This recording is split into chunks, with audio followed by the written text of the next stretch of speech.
Queen Masalanabo, Modjadji, to come and give her address. May we please give her a warm round of applause.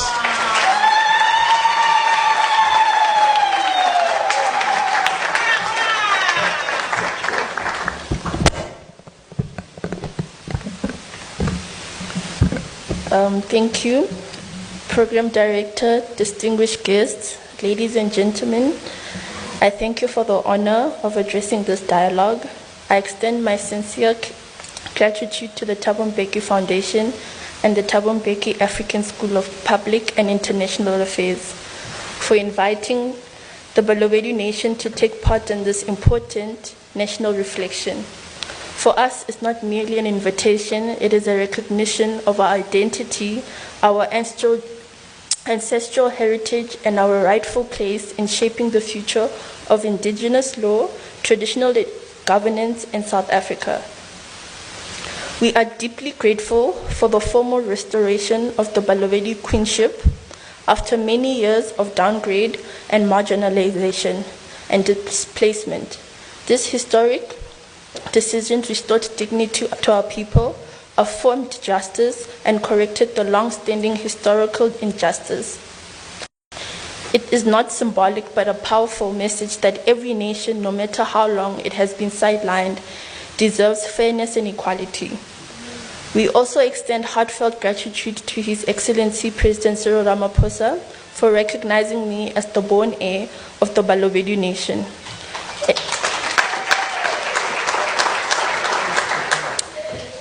In line with our customs, tradition, and hereditary lineage, his actions reflect respect for African indigenous laws, not as a relic of the past, but a living system that continues to shape millions of lives in our democracy. The Balobedu Queenship is one of the oldest, most reserved matriarchal institute of African continent. For centuries, women have led the Balobedu Nation with authority, wisdom, diplomacy, and deep spiritual responsibility. Women have always led in Africa as custodians of land, healers, advisors, warriors, diplomats, and protectors of community. This queenship stands as evidence that female leadership is not new, not modern, and not imposed. It is ancestral, it is African, and it is part of who we are. Today, as the world searches for ethical and compassionate and inclusive leadership models, Africa must look within. The matriarchal leadership of Balobedu offers a governance tradition rooted in balance, justice, and nurturing, and community uplift. Given my age, the question of young leaders and intergenerational leadership is close to my heart. The older generation provides historical context and unsurpassed wisdom. Young generation AMA 2000 bring disruptive ideas, technological solutions, and forces on futures ordained leadership. We are living in the best of times as we navigate intergenerational era. Empowering women is indeed not a favor. It is a restoration of an ancient African truth. The nation prospers when women lead. Born heirs carry lifelong responsibilities from a tender age, women in particular. They face pressure, vulnerabilities, opposition that many do not see. Government must review whether legislation significantly protects their dignity, well-being, and society security. And the law is not enough, it must be strengthened. In my own life, God placed a royal matriarch who protected me from infancy, my late grandmother, Miss Julia Mabale Mukoto, and took me into her arms when I was only 6 months old. She raised my mother, she raised my uncle, and with the same unwavering love and strength, she raised me. She protected me and protected stability, discipline, identity, and cultural grounding during the years. I lived away from the royal house. For reasons known to people and documented in history, the theme of today's Lokotla, revisiting the custodian of African indigenous laws after 31 years of democracy. It is both timely and necessary. Indigenous laws is not outdated. It is not secondary and it is not symbolic. It is a living system that continues to guide millions of households, family structures, land allocation, dispute resolution, and community governments, cultural identity, and moral values.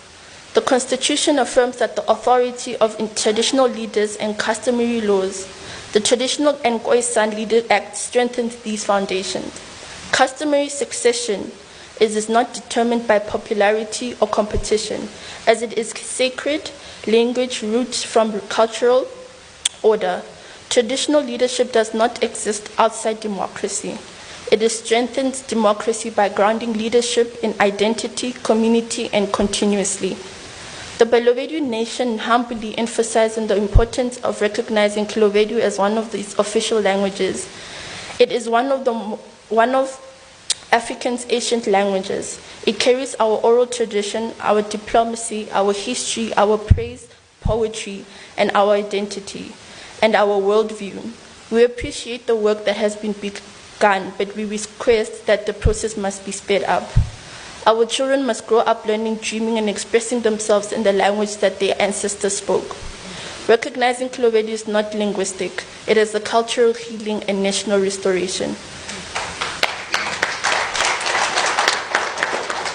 A democracy does not uplift all its community, rural people in particular, is incomplete.